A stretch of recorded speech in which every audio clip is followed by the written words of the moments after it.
সালটা 2006। সুশীল, রাকেশ আর ঈশিতা, এরা তিন বন্ধু কিছু ফটোগ্রাফি করার জন্য এই লাল কোয়ার্টার বাড়িতে এসেছে।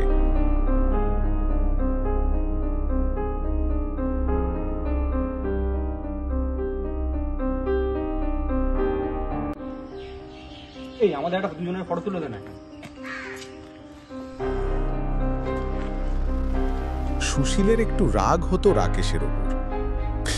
কেন রাগ হয় আপনারা বুঝতেই পারছেন।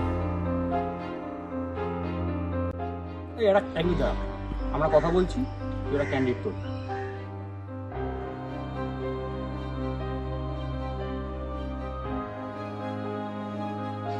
দেখে দেখে দেখে কেমন আসছে।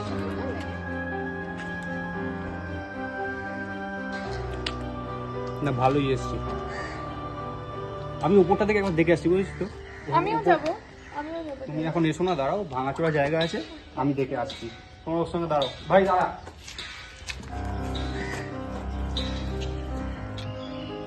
আমি একটু জল নিয়ে আসছি, ভুট্টা এখানে রেখে যাচ্ছি, রাস্তায় কাদা ভর্তি, ঠিক আছে, তুই একটু থাক এখানে।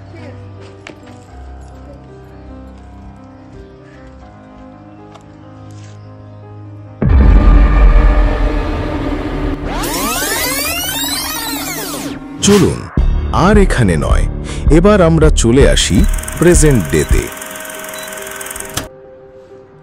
কিরে মোনা, উঠবি তো? কটা বাজে বলতো? এই কত বেলা হয়ে গেছে, উঠ উঠ উঠ উঠ উঠ, উঠে পড়। ওঠ ওঠ, তাড়াতাড়ি ওঠ, আমি গিয়ে রেডি করছি খাবার দাবার।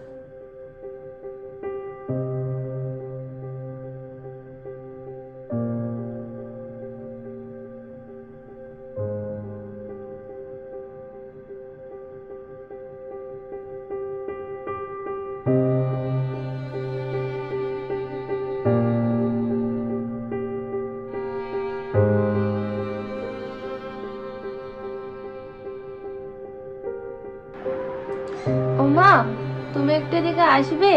তোমার সাথে একটু কথা ছিল। এখানে কত কাজ বলতো আমার, আমি এখন এই কাজ বাজ ফেলে তোর সাথে বকতে যাবো?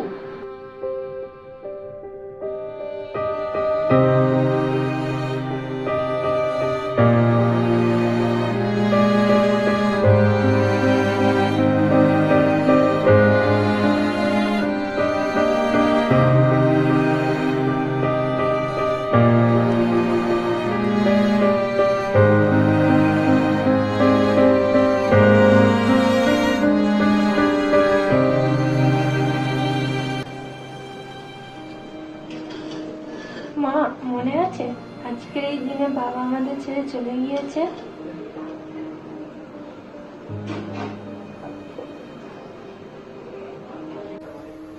হ্যাঁ রে মনে, সব মনে আছে। এইসব ভেবে কষ্ট পাস না, জানিস স্নানটা করে নে।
আমরা আবার ফিরে এলাম 2006-এর সেই লাল কোয়ার্টারে।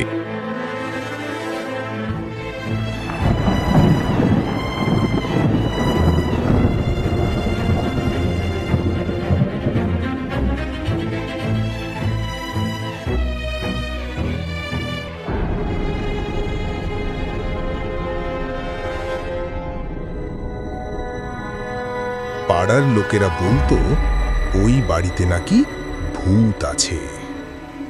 तुम लोग ठहर जाओ, मैं देख के आता हूँ कि यहाँ भूत है कि नहीं है।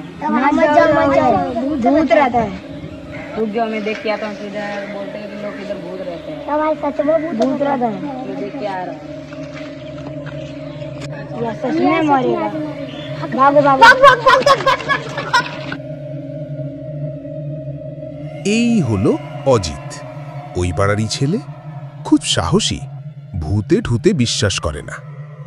কিন্তু সেই বাড়িতে ঢোকার পর থেকে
হ্যালো স্যার, একটা ভয়ানক ব্যাপার বলার ছিল।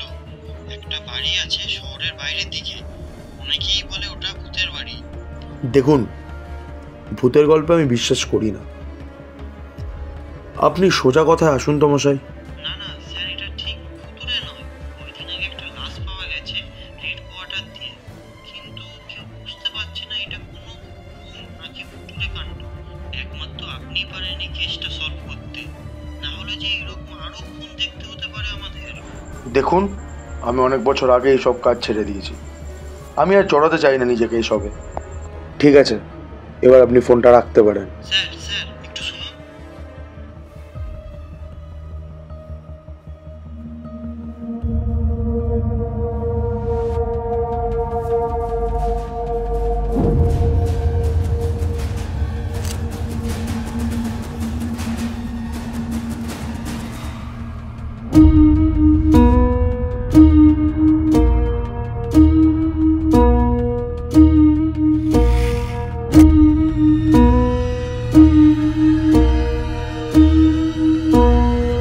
ডিটেকটিভ তপন চৌধুরী, লাল কোয়ার্টার বাড়ির কেসটা এখন এনার দায়িত্বে।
ও হ্যাঁ, এনার সাথে আরেকজনও আছে এই কেসের দায়িত্বে, তপনের সিনিয়র ডিটেকটিভ রিনি অধিকারী। বল।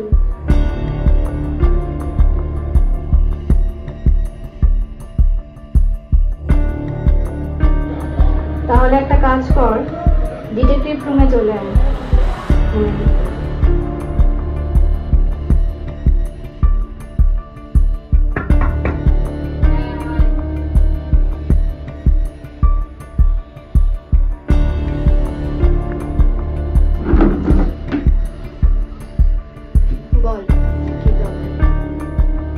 তপন পুরো ঘটনা তার সিনিয়র রিনি অধিকারীকে বলতে থাকে। ওই বাড়িতে রাকেশের লাশ পাওয়া যায়, কিন্তু পুলিশ অনেক চেষ্টা করেছে এর পেছনে কি আছে, কিন্তু তারা এই রহস্য বুঝতে না পেরে ডিটেকটিভ তপন ও রিনি এনাদের হাতে এই কেস ফাইল তুলে দেয়। পুরো ঘটনা শোনার পর তারা রাকেশের বন্ধু সুশীল আর ঈশিতাকে ফলো করার সিদ্ধান্ত নেয়। বুঝলাম সবটাই।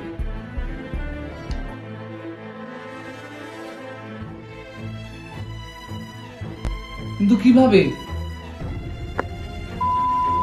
এতদিন ধরে কাজ করতে সেটুকু জানিস না? That's up to you. রিনির কথা মতো তপন কাজ করছিল, কিন্তু সে ঠিক একা পেরে উঠতে পারছিল না। তাই রিনি নিজেই বলল, তুই সুশীলকে দেখ, আমি ঈশিতাকে দেখছি।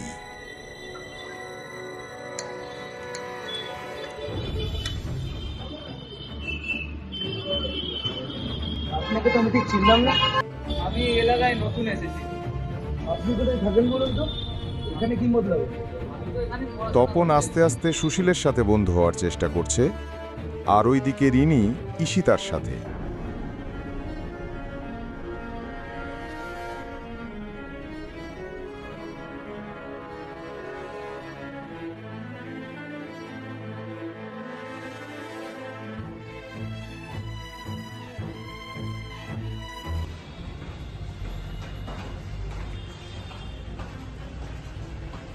নতুন? হ্যাঁ, আচ্ছা আচ্ছা আচ্ছা। ওপরের ঘরে? হ্যাঁ, আচ্ছা। শুনুন।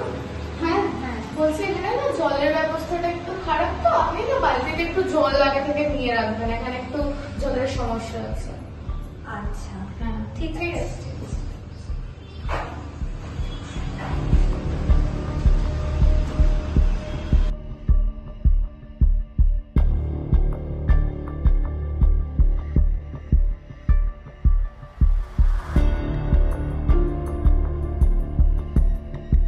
রিনি রোজ ঈশিতার সাথে একটু একটু করে কথা বলার মাধ্যমে বন্ধুত্বপূর্ণ সম্পর্ক স্থাপনের চেষ্টা করতে থাকে।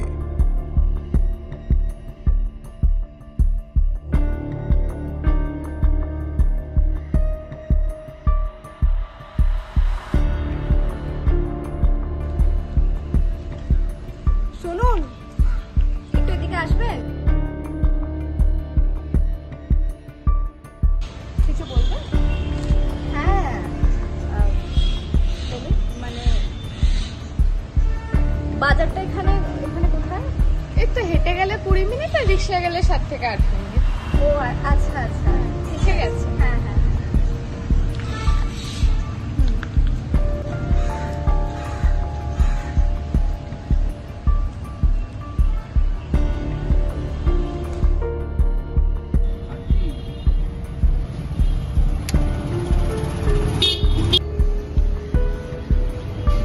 নিন। আরে আপনি নিন চা নিন। আরে না না, এই তো সবে চা খেলাম, এখন আবার আপনি চা আনতে গেলেন। ও আচ্ছা আচ্ছা, ঠিক আছে। আপনি না প্রচুর স্মোকিং করেন। না, কালকেও দেখলাম যে আপনি স্মোকিং করছিলেন, আজকেও এসে দেখলাম আপনাকে যে স্মোক করতে, এই জন্যই বললাম। এই একটাই জিনিস আমার ঠিক লাগে।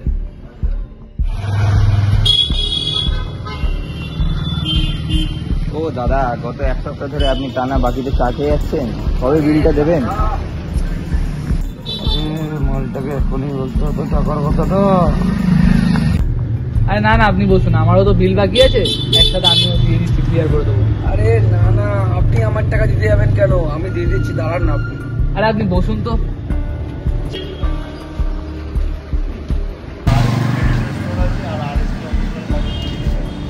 সত্যি মশাই, আপনি না পারেন, আর কতদিন চালাবেন এভাবে?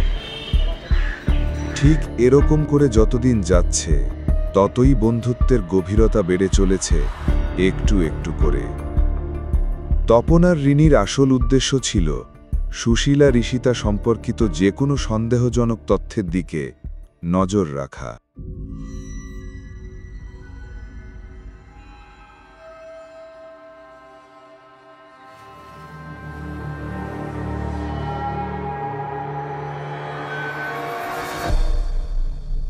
चलो आज एक खेल खेलते हैं, लुका छुपी। मैं गिनता हूँ, 3 चोर के चप्पू नोल डोल मामार खोल दे चलो टाका 3 चोर जा, हम चोर जा रहे, चलो छुप। 2 3 4 5 6 7 8 9 मैं आ रहा हूँ।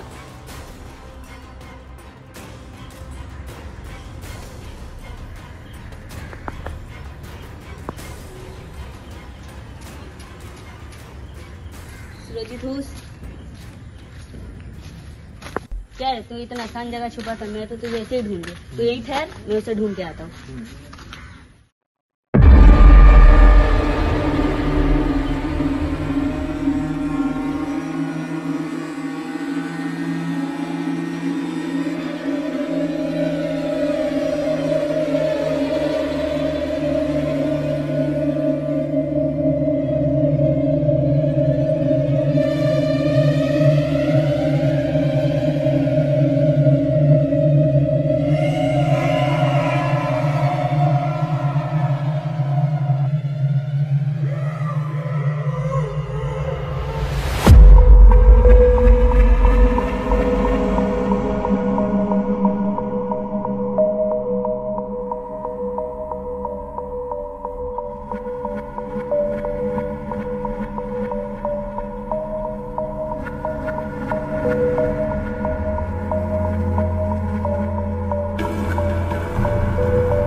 सौरभ, भैया भैया यहाँ पर भूत है, जल्दी भागो जल्दी भागो।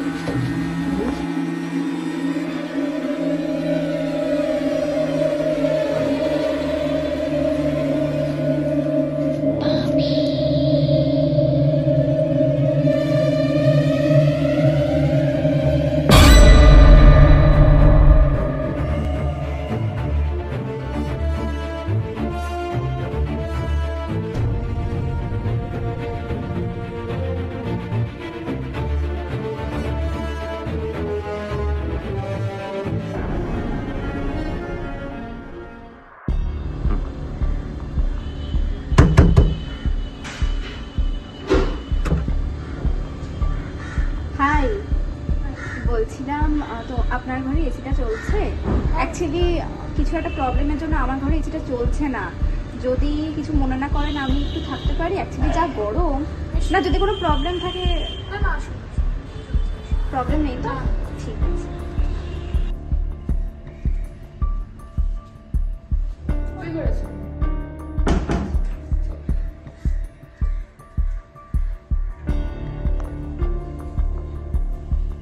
আপনি এখানটা বসুন, আমি এসিটা চালিয়ে দিই। হ্যাঁ হ্যাঁ এখানটা বসুন।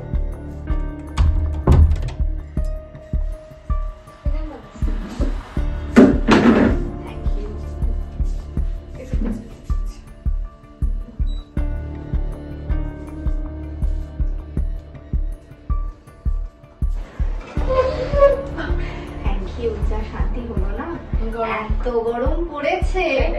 আর এখানে সত্যি জলের খুব প্রবলেম আছে। আমাকে সেদিনকে বললেন, আমি তো আপনি মনে হয় এখানে অনেক বছরই নাকি?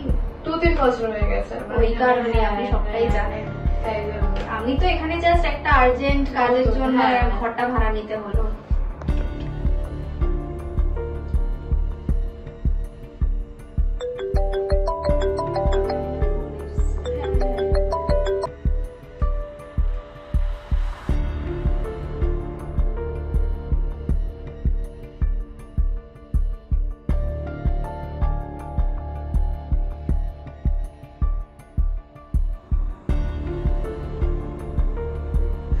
আপনি তো অনেকক্ষণ এসেছেন, তাহলে একটু চা করে আনি আপনার জন্য।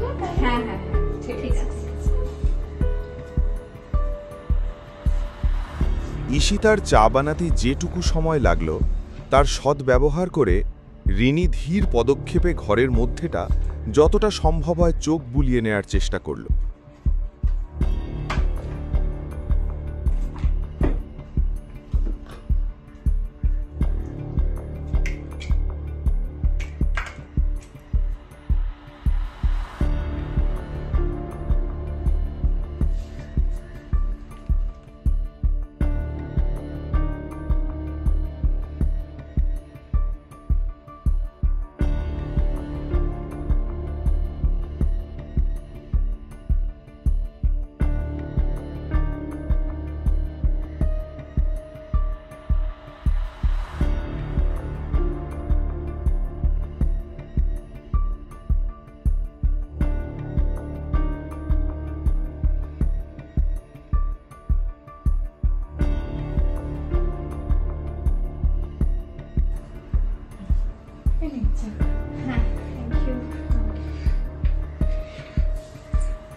আপনাকে একটা কথা জিজ্ঞেস করব? হ্যাঁ বলুন। কিছু মনে করবেন না? আপনি কি মেকআপ আর্টিস্ট? না না, আমি মেকআপ আর্টিস্ট না, আমি ওই ছোটখাটো শুট করি, মানে মডেলিং রিলেটেড, এইসব রিলেটেড তো শুট করি ছোট। শুটস? এটা তো খুব দারুণ ব্যাপার। মানে কি কোনো ওটিটি প্ল্যাটফর্ম বা কিছু? না, ওরকম স্পেসিফিক্যালি কিছু না, কিন্তু ওই সব রকমই মিলিয়ে মিশিয়ে করি আর কি, মডেলিং এর বলুন সবকিছু।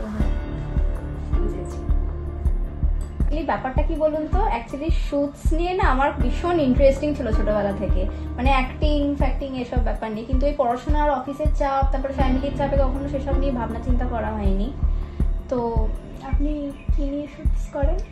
আমি আপনার সব রকম ইউটিউবের অনেক কন্টেন্ট হয়, আপনার ধরুন কমেডি কন্টেন্ট আছে, তারপরে হরর কন্টেন্ট আছে, অনেক রকম। হ্যাঁ, সব রকম নিয়ে ওই আর কি করি। হরর বলতে? হরর বলতে সব রকম, যে মানে মিলিয়ে মিশিয়ে। মানে আপনি হররের সঙ্গে কোনো যুক্ত আছেন, হরর বিষয় নিয়ে বা কিছু? মানে সেটা ব্যাপারটা ফর শর্টস, ওটা ফর শর্ট শুটিং এর জন্য আর কি। তো সব রকম কন্টেন্ট নিয়ে আমাদের আর কি ভিডিও শুট করতে হয়, তাই জন্য। আচ্ছা, তার মানে আপনি ওই ভূত রিলেটেড? হ্যাঁ, বলতে পারেন কিছুটা। আচ্ছা, বলতে পারেন। ওকে, তাহলে আজকে আমি উঠি। হ্যাঁ হ্যাঁ, পড়ে গেল। ঠিক আছে।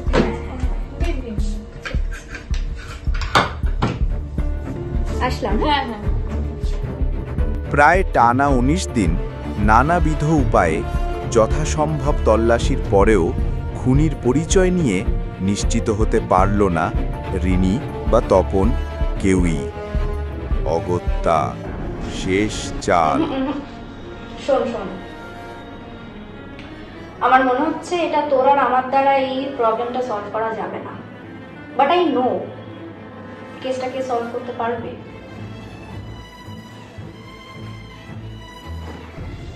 মিস্টার অনির্বাণ দাশগুপ্ত।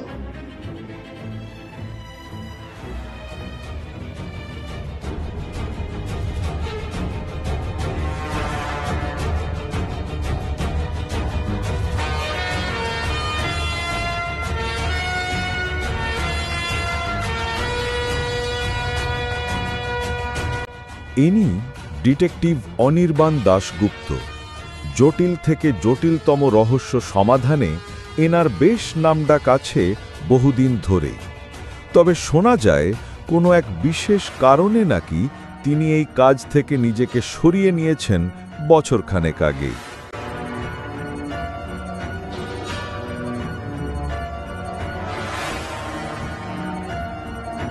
আপনাদের তাহলে কি মনে হচ্ছে, এটা খুন নাকি কোনো ভৌতিক ঘটনা? এই রহস্য উদ্ঘাটনের যাত্রায় যুক্ত থাকুন আমাদের সাথে। আর আপনাদের ব্যস্ত জীবনের এই ফাঁকে একটু সময় বের করে সাবস্ক্রাইব করুন আমাদের চ্যানেল গল্প হলেও সত্যি।